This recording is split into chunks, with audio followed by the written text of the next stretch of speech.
السلام علیکم، میں ہوں محمد سلمان اور آپ دیکھ رہے ہیں پروگرام سٹاک گالا۔ امید کرتے ہیں کہ آپ کا جو ویکنڈ گزرا ہے یہ بخیر و عافیت گزرا ہوگا۔ پروگرام میں آج ہم خاص کر کے بات کرنے والے ہیں، آج کے پروگرام کی ہم نے نشست رکھی ہے، کچھ بات کرنا چاہ رہے ہیں ہم پولیٹیکل سچویشن کے اوپر، اور خاص کر کے 3 مارچ کو جو سینٹ کے انتخابات ہونے والے ہیں، تو سینٹ کے انتخابات کے حوالے سے کچھ ایجوکیٹ کرنا چاہ رہے ہیں ہم آپ لوگوں کے ساتھ، کچھ چیزیں آپ کے ساتھ شیئر کرنا چاہتے ہیں۔ پاکستان میں مجلس شورا کے دو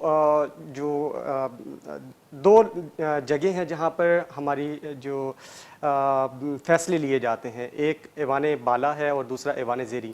ایوان بالا سینٹ کہلاتا ہے اور سینٹ کی جو 104 نشستیں ہیں ان پر جو دائر شماری ہوتی ہے وہ 6 سال کے لیے ہوتی ہے، اور اس کی جو ٹرم رکھی گئی ہے اس کو 3 سال کے اندر ڈیوائڈ کیا گیا ہے۔ 3 سال میں half of the portion retired ہوتا ہے اور نیکسٹ پورشن آ جاتا ہے، دوبارہ سے اس کے اندر ایڈ آن کر دیتا ہے۔ یہاں پر ایک آئینی نقطہ ہے کہ جیسے قومی اسمبلی کی 342 سیٹیں جب مدت پوری ہوتی ہے تو وہاں پر وہ ڈیزالو ہو جاتی ہے مکمل طور پر، لیکن جو ایوان بالا ہے جس کو ہاؤس آف فیڈریشن بھی کہا جاتا ہے اس کو مکمل طور پر ایک دم سے ختم نہیں کیا جاتا، اسی لیے یہ آئین کے اندر اس چیز کو تھوڑا سا رکھا گیا ہے کہ ایوان بالا جو ہے وہ آپ کا مکمل طور پر خالی نہ رہے۔ اب سینٹ کے انتخابات کس طریقے سے ہوتے ہیں، سینٹ کے اندر جو صوبائی جو پورشنز ہیں وہ کس طریقے سے ڈیولپ ہوتا ہے، اس کو کس طریقے سے جو اس کی بائیفرکیشن ہے یا ڈویژن ہے وہ کس طریقے سے ہے، کیونکہ سینٹ ایک الگ سے اس کے اندر رائے شماری ہوتی ہے، قومی اسمبلی میں الگ سے رائے شماری ہوتی ہے۔ اس تمام سینیریو کے اوپر بات کریں گے۔ آج ہمارے ساتھ موجود ہیں سید محسن کاظمی صاحب، ہیز رائٹر، اینالسٹ ہیں، صحافی ہیں، ہم ان سے بات کرتے ہیں۔ السلام علیکم محسن صاحب، کیسے ہیں آپ؟ وعلیکم السلام سلمان صاحب، بہت شکریہ آپ کا۔ محسن صاحب، بات میں نے کی ہے کہ سینٹ کے انتخابات کا طریقہ کار کیا ہوتا ہے، پہلے تو اس چیز کو آئیڈینٹیفائی کر لیں ہم کہ سینٹ کے انتخابات اور جو قومی اسمبلی کے انتخابات ہوتے ہیں ان دونوں کے درمیان فرق کیا ہے؟ اچھا، قومی اسمبلی کے جو انتخابات ہوتے ہیں وہ آبادی کی بنیاد پہ کیے جاتے ہیں، اور جس صوبے کی زیادہ آبادی ہوگی اس کی قومی اسمبلی کی سیٹیں زیادہ ہوں گی، اور جس صوبے کی کم ہوگی اس کی کم ہوگی۔ پنجاب سب سے بڑا صوبہ ہے، اس کی سب سے زیادہ ہے۔ بلوچستان سب سے چھوٹا صوبہ ہے آبادی کے لحاظ سے، اس کی سب سے کم ہے۔ اور سینٹ کے اندر آبادی کی بنیاد پر نہیں ہوتا، سینٹ کے اندر جو انتخاب ہوتا ہے وہ جو منتخب ہو کر صوبائی اسمبلی میں لوگ آئے ہیں یا قومی اسمبلی کے اندر اسلام آباد کے لیے، یہ منتخب کرتے ہیں سینیٹر کو۔ تو سینیٹر کا انتخاب جو ہے وہ ڈائریکٹ تو نہیں ہوا، یہ ہوا الیکٹڈ لوگوں کے جو الیکٹڈ جو لوگ آئے ہیں، اس لیے کہ یہ ایوان بالا ہے جیسا کہ ابھی آپ نے بیان کیا، اور قومی اسمبلی بھی ایوان ہے لیکن ایوان زیریں جو ہے جس کو کہا جاتا ہے۔ اور اب اس کے اندر ایک دلچسپی کی بات یہ ہے کہ سینٹ جو ہے وہ ہر صوبے کو ایکول اسٹیٹس دے رہا ہے، ایکول اسٹیٹس دے رہا ہے، ایکول اسٹیٹس دیتا ہے۔ یہ ڈیفرینسیشن آپ جی، میں نے آپ کو بتایا نا کہ اب جیسے بلوچستان کی آبادی سب سے کم ہے اور پنجاب کی سب سے زیادہ ہے، لیکن یہاں پہ سیٹیں برابر آئیں گی ان کی۔ ٹھیک ہے، تو اس طرح یہ ہوگا، یہ شکوہ ختم کہ آبادی کے لحاظ سے جو ہے انصاف نہیں ہو رہا، یہ ہو رہا ہے اس کے جو آبادی کے لحاظ سے کم صوبے ہیں ان کو ایکول رائٹ پرووائڈ کیا جا رہا ہے، ایکول رائٹ پرووائڈ۔ اور اختیارات جو ہیں سینٹ کے پاس بہت زیادہ ہیں، بجٹ وہیں سے پاس ہوتا ہے۔ اب یہاں پر اس وقت جو مسئلہ ہمارے سامنے اس وقت زیر بحث چل رہا ہے کہ وہ یہ ہے کہ جب قومی اسمبلی کا الیکشن ہوتا ہے اصولاً وہ بھی خفیہ ہوتا ہے، ہر آدمی ووٹ ڈالتا ہے، کسی کو یہ نہیں پتا ہے کہ اس نے ووٹ کس کو ڈالا۔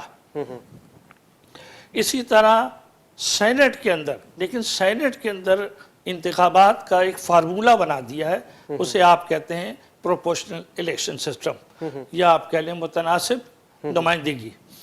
اب جب آپ نے ایک فارمولہ بنایا کہ متناسب نمائندگی کے اوپر ہم سینیٹر منتخب کریں گے، تو یہ متناسب نمائندگی جو ہے وہ ہر پارٹی کے جو ایم پی ایز ہیں اس کے حساب سے بنتی ہے۔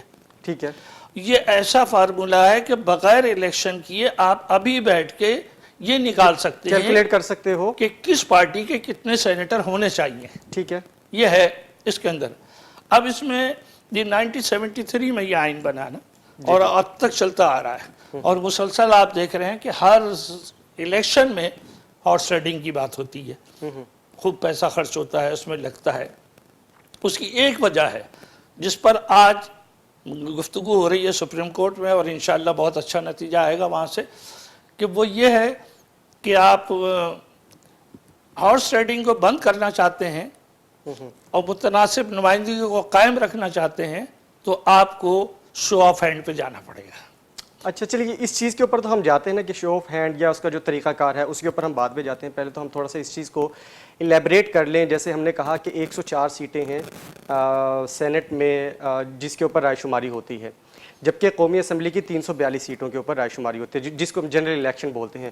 یہاں پر جو آپ نے کہا کہ تمام صوبوں کو ایکول اپورچونٹی دی جاتی ہے، اس کا جو پورشن ہے وہ برابر ہوتا ہے. مطلب اگر ہم اندازہ لگائیں تو کتنا مطلب کتنی سیٹیں ہر صوبے کو دی جاتی ہیں؟ تقریباً اگر ٹوٹل سیٹوں کا حساب لگائیں گے تو 24 بیٹھتی ہے، اور ابھی چونکہ 52 کا ہو رہا ہے انتخاب، آدھی کا ہو رہا ہے، تو 12 سیٹیں تو ہوتی ہیں. 104 سیٹیں کس طریقے سے پھر ٹوٹل تو جو سینٹ کے اندر جو انتخابات ہوتے ہیں وہاں پر ٹوٹل 104 سیٹیں ہیں نا؟ 4 اسمبلی کی ہیں نا، چار اسمبلی کی ہیں، نیشنل اسمبلی کی 8 فاٹا کی ہیں اور 23 چاروں صوبوں یہ کی ہیں. ساری ملا کے 104 بنتی ہے. 104 بنتی ہیں. اور ابھی جو الیکشن ہو رہا ہے وہ 52 میں سے 48 پہ ہو رہا ہے ابھی. ٹھیک ہے، مطلب ہاف آف دا پورشن اس کے اوپر اس وقت الیکشن ہونے جا رہا ہے. جی جی.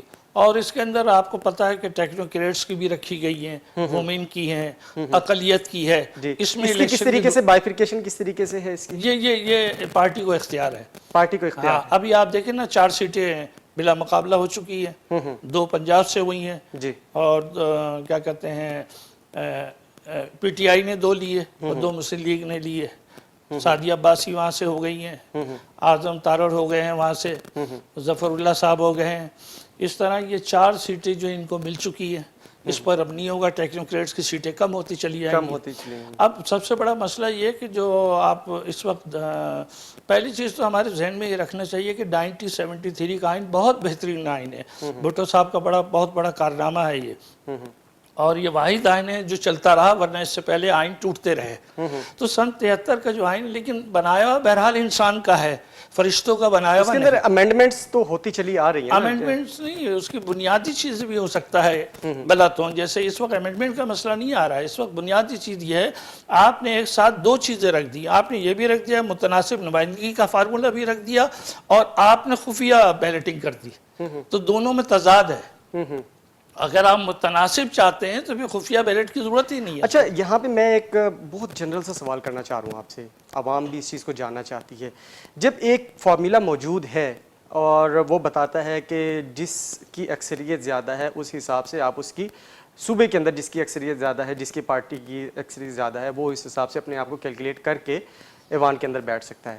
لیکن ایک جو پوائنٹ ہے، جو نقطہ ہے، اس کے اوپر میں آپ سے رائے لینا چاہوں گا.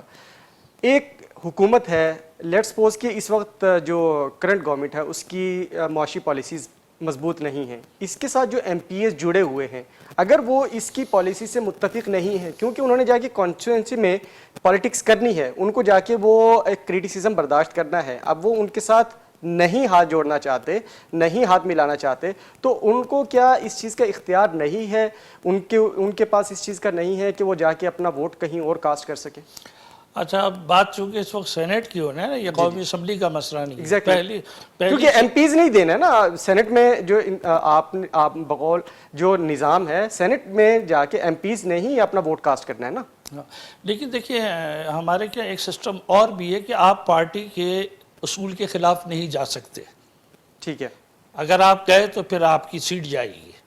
اب آپ نے کو ٹکٹ دیا، فرض کیجئے کہ پی ٹی آئی نے آپ کو ٹکٹ دیا، اب آپ پی ٹی آئی کی پالیسی کے خلاف جا کے اس کو ووٹ ڈالنے کی کوشش کریں تو یہ ڈس آنیسٹی، یہ آنیسٹی نہیں ہے، یہ ڈس آنیسٹی ہے.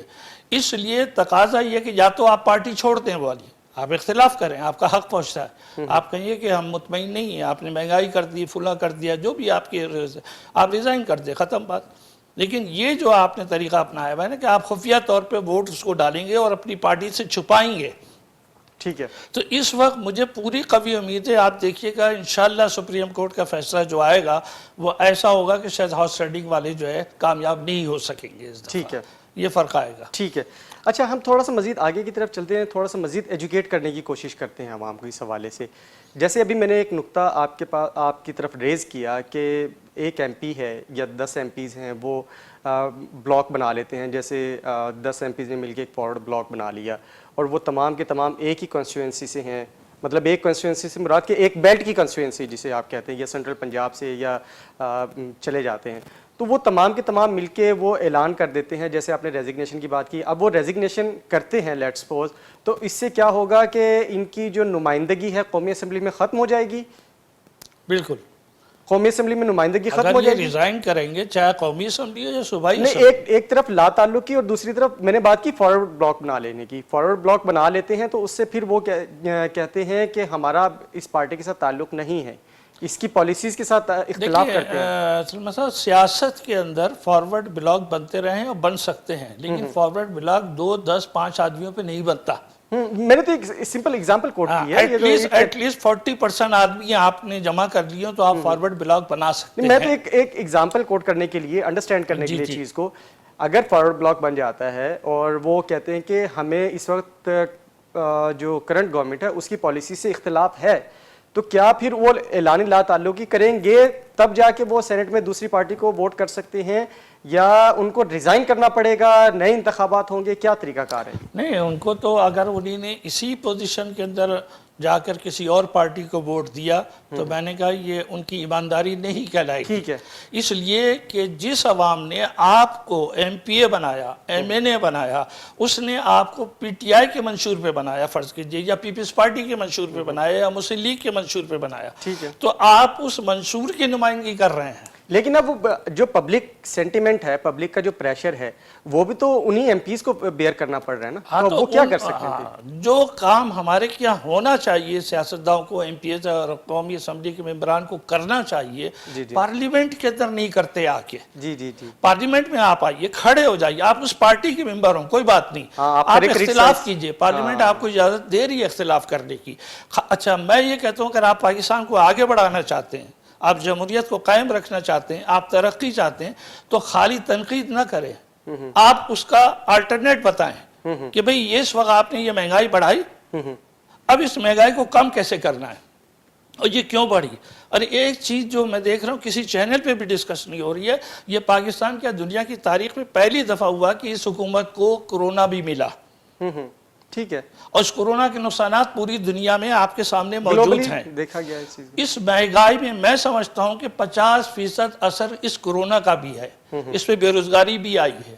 تو آپ کے پاس چاہے وہ اپوزیشن کا آدمی ہو یا پارٹی کا آدمی ہو, اس کے پاس اگر بہترین تجاویز ہیں, اس کا کام ہے پارلیمنٹ میں کھڑے ہو کے بیان کرے, عوام اس کو دیکھے گی, عوام اس کو سمجھے گی. لیکن وہاں تو آپ بیان نہیں کرتے, یا کم از کم آپ کی جو پارٹی کے اجلاس ہوتے ہیں آپ اس میں یہ بیان, وہاں دباؤ ڈالیں. ابھی آپ کے سامنے مثال موجود ہے کہ ٹکٹ واپس لیے عمران صاحب نے سینیٹ سے, کیوں؟ اس لیے کہ پارٹی. تو ایک اچھی بات یہ لگی مجھے کہ واحد اس وقت پی ٹی آئی ایسی پارٹی ہے جس کے اندر اختلاف کو اہمیت دی گئی ہے, اور کھل کے اختلاف ہو رہا ہے. ورنہ دوسری پارٹی کے اندر تو یہ بات باہر ہی نہیں آتی کہ کس نے اختلاف کیا ہے. یہ فرق ہے اس وقت سیاست کے اندر. ٹھیک ہے. اچھا, اب ہم ڈویژن آف اس کے اندر آ جاتے ہیں کہ جیسے 23 سیٹیں ہیں تمام صوبوں کی جو بائیفریکیٹ کیا ہوا ہے. اس وقت جو الیکشنز ہونے جا رہے ہیں وہ تقریباً 48 سیٹس کے 4 تو ریزرو ہو گئی ہیں, وہ تو مل گئی ہیں. 48 سیٹس ہیں, اس کے اندر جو بائیفریکیشن ہے وہ 11 سندھ کی ہیں, پنجاب کی ہیں, اور 12 کے پی اور بلوچستان کی ہیں. اسی طریقے سے ہے, اور ان میں بھی جو بائیفریکیشن ہے وہ آگے کی طرف ہے. میں اس کے اوپر مزید آپ سے ڈیٹیل لوں گا. پروگرام میں ایک وقفہ شامل کرتے ہیں, وقفے کے بعد حاضر ہوتے ہیں.